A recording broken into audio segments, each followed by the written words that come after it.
সেবার শীতটা যেন একটু আগে ভাগেই জাঁকিয়ে পড়েছিল। মাঘ মাসের মাঝামাঝি। কলকাতা শহর তখনও লেপ কম্বলের উষ্ণতা পুরোপুরি ঝেড়ে ফেলতে পারেনি, আর সেই শীতের কুয়াশা আর ঠান্ডা যেন মটলেনের সেই জীর্ণ বাড়িটিকে আরও রহস্যময় করে তুলত। সেদিন ছিল শনিবার। সন্ধে নামতেই শীত আরও বাড়ে, আর সেই সঙ্গে বাড়ে তারানাথ তান্ত্রিকের আড্ডার আসর। আমি অর্থাৎ তার গুণমুগ্ধ শ্রোতা বিভূতি একটা কাঠের চেয়ারে বসেছিলাম তারানাথের বৈঠকখানার ঘরে। ঘরটা সবসময় ধূপধুনোর গন্ধে আর তান্ত্রিক সামগ্রীর স্তূপে গমগম করত। দেওয়ালের একপাশে মা কালীর ছবি, আর তার উল্টো দিকে একটা পুরনো কোষ্ঠী পাথরের শিবলিঙ্গ রাখা। তারানাথ একটা পানের ডিবে হাতে নিয়ে গুছিয়ে বসেছিল। বছর 50-এর কাছাকাছি বয়স হলেও তার চোখ দুটো ছিল আশ্চর্য রকম উজ্জ্বল আর সামান্য তীক্ষ্ণ। তারানাথ আমাকে আর কিশোরীকে তার যৌবনের পুরনো গল্প বলছিলেন। সাধু সন্তদের সঙ্গে ঘুরে তার অনেক বিচিত্র অভিজ্ঞতা হয়েছে, সে কথাও বলেছিলেন। গল্পে আমরা প্রায় মশগুল হয়ে গিয়েছিলাম। ওই সময় দরজার বাইরে একটা চাপা ধাক্কার শব্দ হল। কে? তারানাথ একটু বিরক্ত হয়ে জিজ্ঞেস করল। বাইরের কুয়াশা ভেদ করে একটা দীর্ঘ ছায়ামূর্তি ঘরের মধ্যে প্রবেশ করল। তারানাথ, আমি আর কিশোরী তিনজনই চমকে উঠলাম। লোকটার বয়স 30-এর কাছাকাছি হবে, কিন্তু চেহারায় একটা ক্লান্ত এবং ভীত ভাব। গায়ে দামি শাল, পরনে ধুতি পাঞ্জাবি, কিন্তু সেই সাজসজ্জা যেন তার ভেতরের ভয়টাকে ঢাকতে পারছিল না। তার চোখ দুটো যেন কিছু একটা দেখে ভয়ে স্থির হয়ে আছে।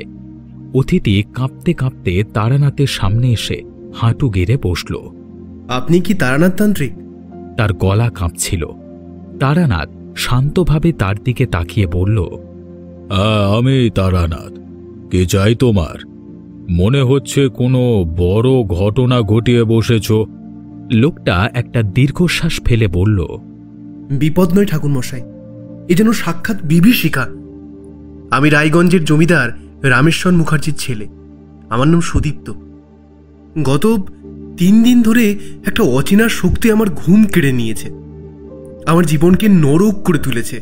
একমাত্র আপনিই পারেন আমাকে বাঁচাতে। আমি কৌতূহলবশত জিজ্ঞেস করলাম, কি হয়েছে আপনার? কিসের ভয়? সুদীপ্ত মুখ তুলে তাকালো। তার চোখ দুটোতে তখন গভীর আতঙ্ক। ফিসফিস করে বলল, আপনারা বিশ্বাস করবেন কিনা জানি না, কিন্তু আমার বাড়িতে একটা কালো বিড়াল রোজ রাতে ঘুরে বেড়ায়।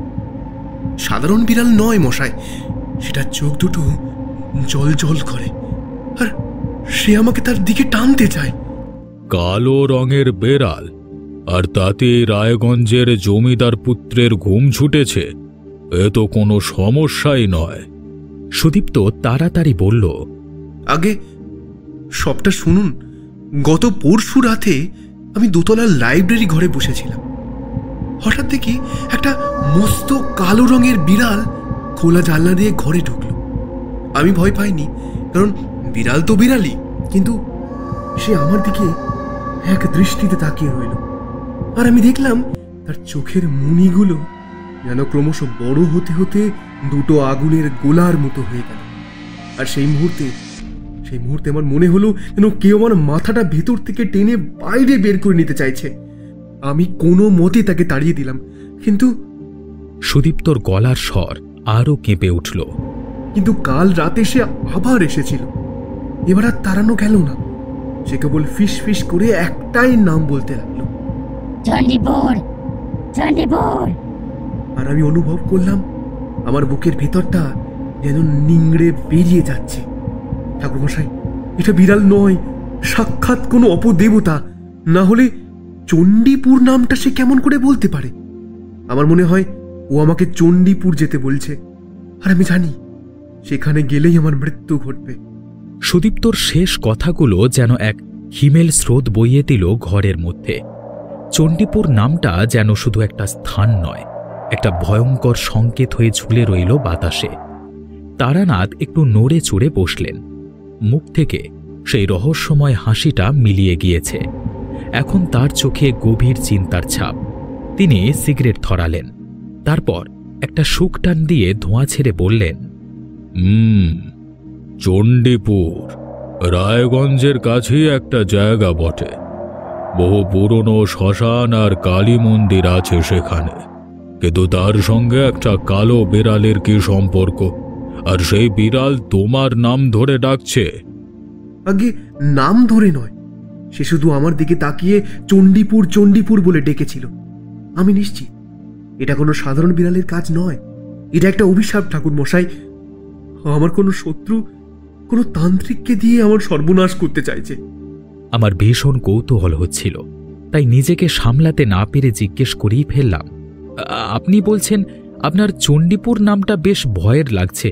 ওখানে গেলেই যে আপনার মৃত্যু হবে এমন সন্দেহের কারণটা কি? সুদীপ্ত বলল, কারণ আছে, একটা ভয়ঙ্কর কারণ। আপনারা জানেন না, চণ্ডীপুর শ্মশানের এক প্রান্তে আমাদের পারিবারিক একটা গোপন কুঠুরি আছে। আমার বাবা মানে রামেশ্বর মুখার্জি মারা যাওয়ার আগে আমাকে একবার বলেছিলেন, সুদীপ্ত, কখনো ভুলেও চণ্ডীপুরের সেই কুঠুরিতে যাস না, গেলে আর ফিরতে পারবি না। কিন্তু সেখানে কি আছে, কেন যাওয়া নিষেধ, তা তিনি বলেননি। আর এখন সেই কালো বিভীষিকাটা রোজ রাতে এসে সেই চণ্ডীপুরের নাম ধরে ডাকছে। এর থেকে মুক্তির উপায় জানতে চাই। আমার তো বাড়ি ফেরাটাও এখন বিপদের কারণ হয়ে দাঁড়িয়েছে। আপনি যদি একবার আমাদের বাড়িতেই যান তাহলে খুব ভালো হয়। তারানাথ বললেন, ঠিক আছে, আমি তোমাকে এখানেই কিছু প্রতিকার দিচ্ছি বটে, তাতে অন্তত সপ্তাহ খানেক তোমাকে কোনো বিপদে পড়তে হবে না, সবকিছু নিশ্চিন্তভাবেই চলবে। কিন্তু যদি খুব বেশি উপদ্রব হয় তাহলে আমাকেই গিয়ে কিছু একটা করতে হবে। কথাটা বলে তারানাথ উঠে গিয়ে ঠাকুর ঘরের মধ্যে প্রবেশ করলেন। খানিকক্ষণ পর বেরিয়ে এসে লাল রঙের শালু কাপড়ে বাঁধা একটা পুটুলি হাতে এনে সুদীপ্তর হাতে দিলেন। এটা তোমার কাছে রাখো, গিয়ে নিজের গৃহের দক্ষিণ পশ্চিম কোণে রেখে দেবে। এটা উগ্র বীজ মন্ত্রে শোধিত, কোনো অশুভ শক্তি এর ধারে কাছে আসতে পারবে না। সযত্নে রাখলেই হবে। আর হ্যাঁ, একদিন ঘরের প্রদীপ যেন না নেভে। আধার নামলেই নিজের ঘরটা প্রদীপের আলোয় আলোকিত করে রেখো। সুদীপ্ত হাত জোর করে বলল, আপনার চরণে প্রণাম ঠাকুরমশাই, আপনি না থাকলে আমি পাগল হয়ে যেতাম। একবার আপনি রায়গঞ্জে এলে আমি অনেকটা নিশ্চিন্ত হতাম। তারানাথ মৃদু হেসে বললেন, প্রয়োজনে যাবই, আপাতত এটা রাখো, মন শান্ত রাখো, আশা করি সব ঠিক হয়ে যাবে। সুদীপ্ত বিদায় নিল। সেই রাতের পরে কেটে গেল প্রায় সপ্তাহখানেক। রায়গঞ্জের সেই ঘটনাটার কথা আমরা কেউই বিশেষ মনে রাখিনি। তারানাথও আবার নিজের ধ্যান, তন্ত্র আর জপে ফিরে গেছেন। একদিন বিকেলে আমি আর কিশোরী তারানাথের বাড়িতে বসে নিত্যকার আড্ডায় মশগুল। ঠিক তখনই দরজার বাইরে কড়া নাড়বার শব্দ হল। তারানাথ ধীরে ধীরে দরজার দিকে এগিয়ে গেলেন। দরজা খুলতেই দেখলাম একটা ডাক পিয়ন দাঁড়িয়ে আছে। চিঠি আছে বাবু, বলি রায়গঞ্জ থেকে পাঠানো। চিঠিটা হাতে দিয়েই সে চলে গেল। তারানাথ খামের দিকে তাকিয়ে কিছুক্ষণ চুপ করে রইলেন। তারপর হঠাৎ মুখটা গম্ভীর হয়ে উঠল। আমি জিজ্ঞেস করলাম, কি হলো তারানাথ, কার চিঠি? সুদীপ্তর বাড়ি থেকে এসেছে চিঠিটা। আমি চিঠিটা ওনার হাত থেকে নিয়ে দেখলাম চিঠিটা একটা মেয়ের হাতের লেখা। তাতে আতঙ্কে ভরা কয়েকটা লাইন লেখা আছে। পরম শ্রদ্ধেয় ঠাকুর মশাই, আমি সুদীপ্ত মুখার্জির বোন অলকা। আমার দাদার অবস্থা অত্যন্ত গুরুতর। আপনার দেওয়া সেই পুটুলি রাখার পরেও রাত্রে কালো বিড়ালটা রোজ আসে। এখন সে শুধু চোখ দেখায় না, মানুষের গলায় কথা বলে। দাদা ভয়ে ঘুমোতে পারে না, খাওয়া বন্ধ হয়ে গেছে। গতকাল থেকে দাদা অন্য মানুষ হয়ে গেছে। কখনো হাসে, কখনো দেওয়ালে মাথা ঠোকে অকারণে। ঠাকুরমশাই, আপনি যদি তাড়াতাড়ি না আসেন তাহলে আমার দাদা আর বাঁচবে না। আপনাকে আমার প্রাণের মিনতি, দয়া করে রায়গঞ্জে চলে আসুন। ইতি অলকা মুখার্জি।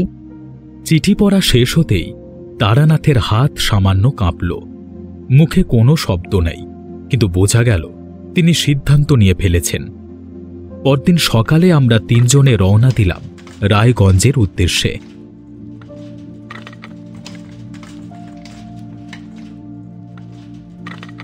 রায়গঞ্জ পৌঁছাতে সন্ধ্যা হয়ে গেল। বাড়িটার সামনে পৌঁছে আমরা চমকে উঠলাম। বিশাল এক প্রাসাদ, অথচ যেন প্রাণহীন।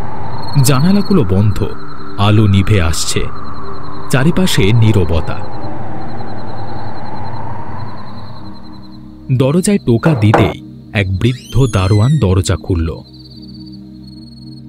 তার গলায় স্পষ্ট ভয়ের ছাপ। আপনি কি তারানাথ তান্ত্রিক? আসুন আসুন আসুন। হ্যাঁ, আমরা ভেতরে ঢুকলাম। বাড়ির ভেতরটা আরো শীতল এবং অদ্ভুত কুমোটভাবে পূর্ণ বলে মনে হল। ঠিক তখনই এক বছর 18 মেয়ে বেরিয়ে এলো। বুঝলাম এই সুদীপ্ত বাবুর বোন অলকা। সে এসে আমাদের প্রণাম করল, কিন্তু তার চোখ দুটো লাল, মুখটা ফ্যাকাশে। সে বলল, ঠাকুরমশাই, দাদা আজ সকাল থেকে একটা কথাও বলেনি, শুধু জানালার দিকে তাকিয়ে থাকে, বলে ও আসবে, আজই আসবে। তারানাথ ধীরে ধীরে মাথা নাড়লেন। চলো, আমাকে ওর কাছে নিয়ে চলো। সুদীপ্তর ঘরে ঢুকেই একটা অদ্ভুত গন্ধ পেলাম। সুদীপ্ত শুয়ে আছে বিছানায়, ঠোঁট নড়ছে, একটানা বিড় করে যাচ্ছে। চণ্ডীপুর, চণ্ডীপুর, চণ্ডীপুর। তারানাথ মৃদু স্বরে বললেন, এবার বুঝতে পারছি, শক্তিটা কেবল অভিশাপের নয়, এটা আহ্বান। আমি চমকে উঠে জিজ্ঞেস করলাম, আহ্বান মানে? মানে সে তাকে ডাকছে, চণ্ডীপুরেই অপেক্ষা করছে, আর আমাদেরও সেখানেই যেতে হবে। রায়গঞ্জ থেকে চণ্ডীপুর প্রায় 2 ক্রোশ পথ, হেঁটেও যাওয়া যেত, কিন্তু আমরা গরুর গাড়ি নিলাম। বিকেলের আলো ক্রমে ম্লান হয়ে আসছে। জানালার বাইরে বাদল, আলো, বজ্ররেখা আকাশে ঝলসে উঠছে। তারানাথ এবার অলকাকে বললেন, অলকা, সুদীপ্তর অবস্থার বেশি দিন গোপন থাকবে না। কালকে রাতে আমি স্বপ্নে দেখেছি ওকে আমাদের সঙ্গে চণ্ডীপুরে যেতে হবে। ওর ভয় ওর শত্রু। অলকা কোনো ক্রমে রাজি হল। তারপর আমরা গরুর গাড়িতে রওনা দিলাম।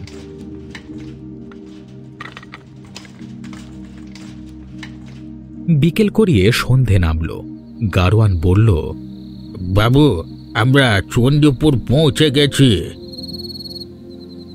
আমরা নেমে এগোতে লাগলাম চণ্ডীপুর মহাশ্মশানের দিকে।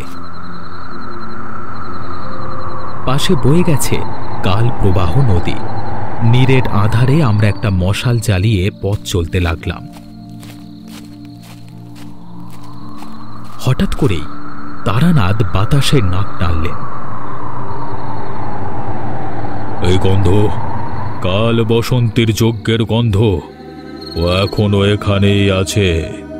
সুদীপ্ত কাঁপা গলায় বলল, আমার গা ঘিন ঘিন করছে, মনে হচ্ছে কেউ আমাকে ডাকছে। মা, মা। দেখুন দেখুন ঠাকুরমশাই, এ সুদীপ্ত বাবুর চোখ কেমন লাল হয়ে গিয়েছে। শান্ত থাকো, এখন যাই দেখো, ভয় পেও না। রাত নেমেছে, আকাশ কালো মেঘে ঢেকে গিয়েছে। শ্মশানের মাঝখানে তারানাথ আঁকলেন এক বিশাল মন্ত্রচক্র। সেই চক্রের মধ্যে দ্বীপ জ্বলছে, চারপাশে লাল সুতোর রেখা, আর মাঝখানে রাখা রুদ্রাক্ষের মালা। বাতাসে ধূপের গন্ধ এবং মাটির শীতলতা মিশে গিয়ে এক অব্যক্ত ভয় সৃষ্টি করেছে।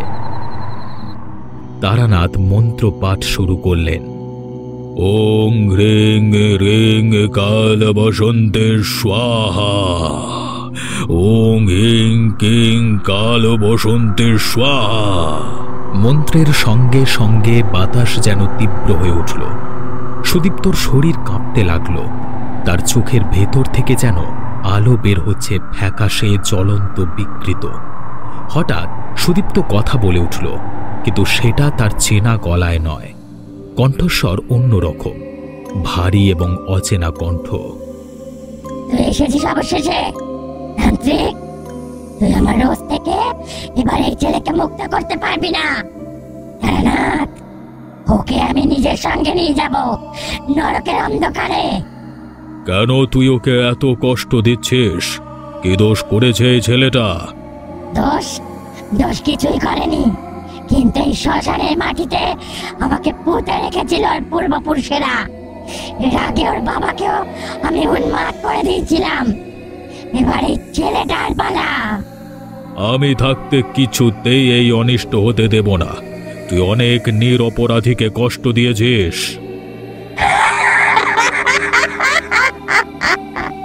অট্টহাসি করে বলে উঠল সুদীপ্ত, তারপর ধপ করে পড়ে গেল মাটিতে।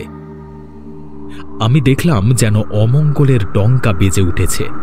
বাতাসে এক অদ্ভুত গুঞ্জন উঠল। মাটির নিচ থেকে কালো ধোঁয়া উঠতে লাগলো, আর সেই ধোঁয়ার ভেতর থেকে আবির্ভূত হলো এক নারী মূর্তি। চুল ছাই মাখানো, চোখ দুটো দাউ দাউ করে জ্বলছে, গায়ে আঁচড়ের দাগ, মুখে বিদ্বেষের হাসি। কিশোরী চিৎকার করে উঠল, ওই যে ও একটা কালো বিড়াল। সত্যি সে নারীর চোখ দুটি আগুনের গোলার মতো জ্বলছে। যে বেড়ালটা আমাদের দিকে এগিয়ে আসছিল সে হঠাৎ পথ পরিবর্তন করে ওই নারীর কাছে গেল। নারীটি কোলে তুলে আদর করে তাকে বলল, তুই জানিস না ওই ছেলেটার বংশের কত পাপ? ওই ছেলেটার বংশের পাপ গভীর। এই শ্মশানের মাটিতে আমাকে আহুতি হতে হয়েছিল। আমি ছিলাম কাল বসন্তীর সাধিকা। তন্ত্র সাধনায় এক বিশেষ লক্ষণ দেখে আমাকে বলিয়ে বালিয়ে ডেকে এনে হত্যা করা হয়েছিল। এইবার আমার পালা। সুদীপ্তকে শেষ করব। ওদের বংশে বাতি দেওয়ার কেউ থাকবে না। বিভূতি, প্রদীপটা তাড়াতাড়ি জেলে দাও। ভয় নেই, আমার মন্ত্রের শক্তি দিয়ে ওকে আগেই বেঁধে রেখেছি। প্রদীপটা জেলে রাখো, আমি মন্ত্র পাঠ করছি, তাড়াতাড়ি করো। তারানাথ মন্ত্রপাঠ শুরু করলেন। ওম কালী কালী মহাকালী চণ্ডী কালী বসন্তী বিনাশিনী স্বাহা। ওম কালী কালী মহাকালী কালী কালী মহাকালী। মন্ত্রপাঠ শেষ হতে শ্মশানের মাটি ফেটে কিছু একটা বেরিয়ে এলো।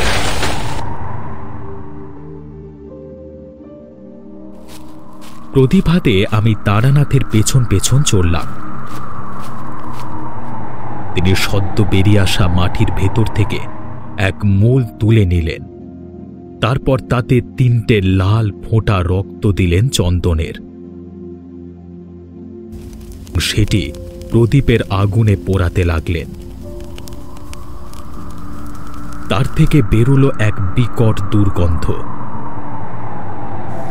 সেই গন্ধে সামনে দাঁড়িয়ে থাকা আত্মাটা ছটফট করে উঠল। দূর করে এই গন্ধ। এটা আমাকে কষ্ট দিচ্ছে। আমি চলে যাচ্ছি, কিন্তু মনে রাখিস, সুযোগ পেলে অবশ্যই আমি ফিরব। তখন তোদের সকলের দেহ এই শ্মশানের উত্তর কোণের অসত্য গাছের ডালে ঝুলবে। বলে সে মাটির নিচে ঢুকে যেতে লাগলো। শেষে পুরোপুরি অদৃশ্য হয়ে গেল, আর সঙ্গে সঙ্গে সেই গর্তটা বুঝে গেল। ঠাকুরমশাই, আমাদের প্রাণে কি তবে বিপদ ঘনিয়ে আসবে? না, ওই বিভীষিকা আর কখনো এ জায়গাতে আসতে পারবে না। কিন্তু আরো বড় কথা হলো, এই ছেলেটার জ্ঞান ফিরিয়ে তাকে শুদ্ধ করতে হবে। ওর মধ্যে অশুভ শক্তির গভীর প্রভাব রয়ে গেছে। ওটা কাটাতে হলে ওকে নদীর জলে 3টে ডুব দিতে হবে। আমরা ধরাধরি করে সুদীপ্তকে নিয়ে গেলাম মহাশ্মশানের পাশের কাল প্রভাব স্বরূপ নদীর ঘাটে। সেখানে গিয়ে তাকে বললাম 3টে ডুব দিতে। 3টে ডুব দিতেই কাজ হলো। ছেলেটা হঠাৎ জ্যান্ত মাছের মতো ছটফটিয়ে উঠল। কিছুক্ষণ পর ধাতস্থ হয়ে বলল, আমি কোথায়? আমি আমি কোথায় আছি? সুদীপ্তবাবু, আপনি এখন সম্পূর্ণ নিরাপদ।